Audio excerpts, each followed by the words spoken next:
Hivi wewe mwanaume unajielewa kweli? Yaani mimi nimekusubiri hapa nyumbani kutwa nzima. Nimekumisi na upili wangu pwitu. Leo hii unakuja kunionyesha kanyong'oli yako. Sasa hako kanyong'oli katanifikisha wapi mimi? Nikusikilize nini Kombo? Nikusikilize nini? Mimi sikuelewi. Wewe kizazi umepeleka wapi wewe mwanaume? Mbona hujielewi wewe? Kizazi umepeleka wapi? Nisikilize kitu gani sasa? Nisikilize kitu gani Kombo? Una cha kuniambia wewe? Yaani mimi nimejipanga, nimetandika vizuri chumbani, nikaandaa mazingira mazuri. Nimetumia hadi pesa yangu kwenda kununua marashi ya Zanzibari. Angalau tu chumbani kunukie kimahaba. Halafu mwenzangu unakuja kunionyesha kidiogori. Kidiogori, yani kada. Kisiki kito tena kagumu sijui kamekuaje. Hivyo unanitafuta nini wewe mwanaume? Unataka tu niongee humu ili nionekane mimi nina buguzi? Ili nionekane mimi nina kamdomo. Kizazi umepeleka wapi Kombo? Niambie kizazi umepeleka wapi? Tatizo lako mke wangu, upendagi kumpa nafasi mtu hata kidogo, sekunde moja angalau nijieleze. Wewe muda wote. Sasa mimi nashindwa kukwambia kilichonisibu. Naomba unipe basi hata dakika 2 nikueleze. Mimi mwenyewe hii sintofahamu katika akili yangu. Haya niambie, zimpumbu na nkelenge kuigalahi we mgosi. Yaani leo mke wangu, tuseme ilikuwa siku mbaya sana kwangu. Umeona? Nimetoka kazini vizuri kabisa. Sasa kabla ya kuchukua usafiri wa kurudi nyumbani, nikasema ngoja nikae hapa nje, kuna kirestaurant fulani hivi. Nikasema ngoja nitulie hapa kidogo nipate maji angalau na soda. Nikakaa pale. Sasa kukaa pale nikaagiza maji na soda vizuri, nikakaa zangu pale, nikawa napiga mdogo. Ghafla akaja kijana mmoja. Akaniambia, "Vipi mzee wangu?" Nikamwambia, "Salama." Karibu. Akanambia, "Asante." Akaniuliza, "Unadaiwa shilingi ngapi?" Nikamwambia, "Hapa mimi nimechukua maji na soda, haizidi 2000." Akasema, "Hiyo mimi nalipa." Basi mimi nikasema, "Asante sana." Akanyosha mkono wake hivi kama ishara ya kusalimiana, na mimi nikampa mkono. Sasa ghafla nilipompa mkono tu hivi, nasikia warara mtetemo usio kwa kawaida. Halafu kwenye kizazi naona kama vile nimewekewa barafu. Umeona? Nikapiga kelele mara moja. Woi! Watu wakawa wanashangaa, vipi chizi? Yule kijana akaondoka ghafla pale. Ametoweka tu ghafla, sijamuona. Nikaingia bafuni haraka kwenda kuchungulia ni kitu gani kimenipata kwenye kizazi. Kuangalia hivi. Kizazi sina. Kizazi. Nikapiga kelele, nimepiga pale kelele. Nikasema hapa haiwezekani, ngoja niwahi kurudi nyumbani. Hicho ndio kilichonisibu mke wangu. Kizazi changu kimekwanguliwa na yule kijana. Kwa hiyo hilo ni tego Kombo, si ndio? Hilo ni tego kabisa, maana maelezo yako na kitu ambacho nimekiona hapa, nimekishuhudia kwa macho yangu. Hilo tego kabisa. Wewe ulitoka na mwanamke wa mtu, si ndio? Hapana mke wangu. Mimi hiyo sio tabia yangu kabisa. Sijawahi kufanya huo upuuzi hata siku moja. Wala sijawahi kufikiria kukufanyia hivyo mke wangu. Ni kuchiti na mke wa mtu. Hapana, haiwezekani. Mimi nikitoka kazini moja kwa moja nyumbani. Na kama wewe mwenyewe unajionea, kila siku mimi nawahi kurudi nyumbani hapa, sijawahi kuchelewa. Lakini leo ndo hicho kilichonisibu mke wangu. Yule kijana kanizulumu utupu wangu, kaniibia kelenge, kaniibia vinyanya mshenzi. Sasa tunafanyeje babangu? Kombo, tunafanyeje? Na mimi ninavyopenda mitikatika. Na unajua kabisa kwamba mimi sija kupendea sura, sija kupendea upara huo, sija kupendea sijui utajiri wako. Kilichonileta hapa kwako ni jiti hilo baba. Sasa kama jiti wamelifyeka, kimebaki kidiogori tu, mimi hapa nitakuwa nafanya nini babangu? Nitakuwa nafanya nini hapa kwako Kombo? Bikachala mke wangu, uliahidi mbele ya mashahidi kwamba utanipenda katika shida na raha, lakini kauli zako zinaonyesha dhahiri kabisa unataka kunikimbia kwenye hii shida. Unataka kukimbia. Usinifanyie hivyo bana. Tafuta namna ya kunisaidia. Mwenzako mimi tayari hapa naishiwa power. Itabidi sasa kwanza niende nikamueleze mjumbe.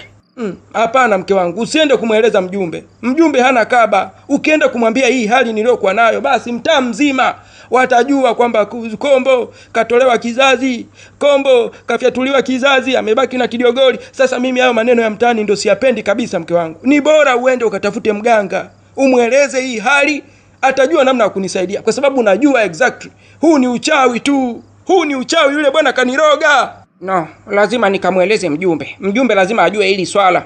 Hili ni tatizo na sio la kwako tu. Litakuwa ni tatizo la wanaume wengi humu mtaani. Ni heri niende nikamwambie, kama ni tangazo atangaze mtaani kwamba jamani kuna kijana akikushika tu basi anatoka na kizazi chako, anakuibia kizazi kinatoka kabisa, ili atangaze wanaume wote wawe aware. Kwa sababu kwa design hiyo huyo kijana atatumalizia wanaume na sisi tutakosa kimbilio. Una maana gani mke wangu? Unamaanisha kwamba wewe unakimbiliaga kwa wanaume wengine, si ndio? Huwa unanichiti mke wangu.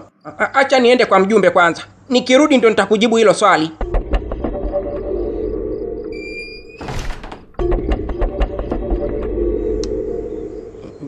Bado watano. Sijui nitatoboa, maana hii kazi ni ngumu kwa kweli. Yaani watu wakikustukia basi umekwisha, ndo kifo chako hicho. Sidhani kama nitatoboa. Kijana ni mshenzi kweli. Taani unatembea tumbo wazi afu unajiachia.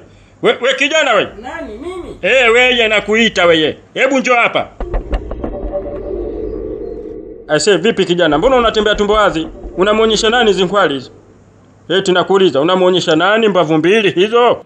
Wazee wengine wanashoba nini? Wanashobokea watu tu hawajui. Sasa wewe unaniuliza maswali kama hayo wewe kama nani? Who are you by the way? Mimi ni mjumbe katika mtaa huu. Kwa hiyo lazima nihakikishe vijana wote wanaotembea mtaani humu wanakuwa na adabu. Sasa hii si adabu hii. Hii si adabu kabisa. Huwezi kutembea tumbo wazi, kifua nje katika mtaa wa Mzee Zumbe. Humu mnawakeza watu, mnawakezetu humu. Una maana gani kijana? Kifua chenyewe huna. Vimbavu wewe. Sema yani mzee wangu, sikujua kama mtaa wenu una masharti magumu kiasi hiki kwamba mwanaume haruhusiwi kutembea kifua wazi. Kama kuna joto na istoshi mimi nimetoka kupiga kazi ngumu hapo ya kubeba maboksi na mizigo kupakia kwenye fuso. Ndio maana unaona hapa hivi nilikuwa na sweat nikaona sasa ya nini kuvaa mashati, ngoja niache kidogo nipate upepo. Kumbe bwana sio sawa, haiko sawa. Haiko sawa, si ndio? Nenda kavae shati kijana. Na hakikisha siku nyingine kama uko tumbo wazi usithubutu kukatisha katika mtaa huu, sawa? Ni sawa mzee wangu, nimekuelewa. Naomba basi tupeane mikono, tusalimiane kama ishara ya upendo.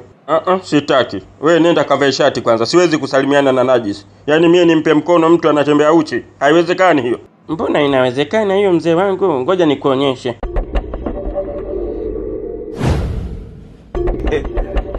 Yala we. Toba Maulana. Yala. Dua. Mbona kama kizazi changu chatiwa barafu? Kizazi changu cha titihala. Kizazi cha rudi ndani hicho. Toba. Sasa hizi mzee. Salama, karibu sana tajiri. Kama unavyoona duka langu limesheheni vyombo kede. Karibu na kusikiliza. Mteja ni mfalme. Samahani mzee wangu, mimi nilikuwa na shida kidogo, nilikuwa naomba unisaidie change. Change ya shilingi ngapi? 10,000 tu mzee wangu. Hapana, hiyo sina, nenda katizame pengine. Okay, anyway, naomba unipe mkono basi tusalimiane kwa upendo.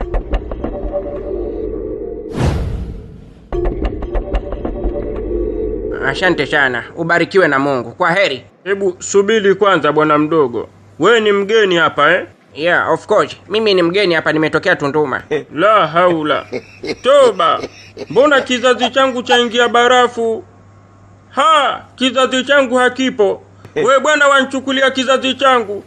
We kachukua kizazi changu. We bwana nilejeshe kizazi changu we. Waye. Alo.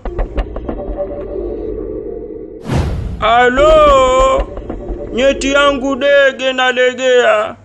Nyeti yangu dege na legea. Alo. Amekimbia. Yaani lau ningalijua ule kijana ni mshenzi kiasi hiki, nisingelisubutu hata nisogelee. Kaondoka na kizazi changu. Kaondoka na kelenge yangu do. Jamani kizazi hasa hiki mimi nitakifanya nini? Kimebaki kitutu hivi kidogo. Hata pipi kifua nyengu kubwa. Ule kijana mpuuzi kweli. Kumbe ana tabia za kikulani na kiasi hiki. Ningejua kwamba ni kula ndindi kiasi hiki nisingelisubutu hata kuongea naye. Kizaza hiki jamani kaondoka.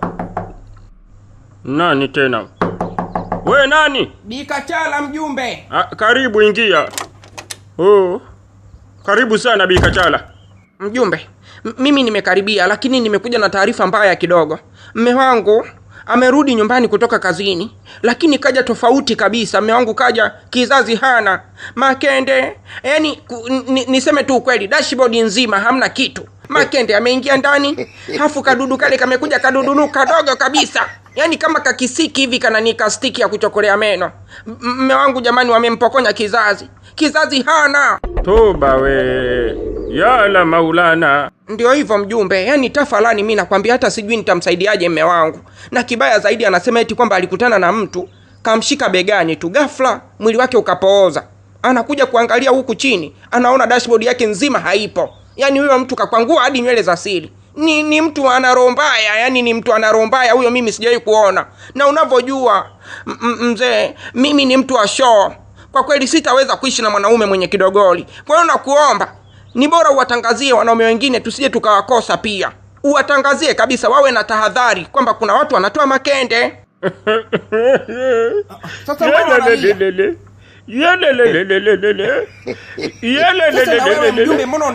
na mie pia hivyo. Nimekutana na mtu kanshika bega tu, akatoweka ghafla, na kuja kuangalia huku barafu tupu, kizazi changu chapotea. Kwa hiyo naye kizazi huna? Chapotea pia kizazi changu mie. Mame, ina nkungunto ya mwanamdali. Basi tena watakuwa wamemaliza mtaa mzima.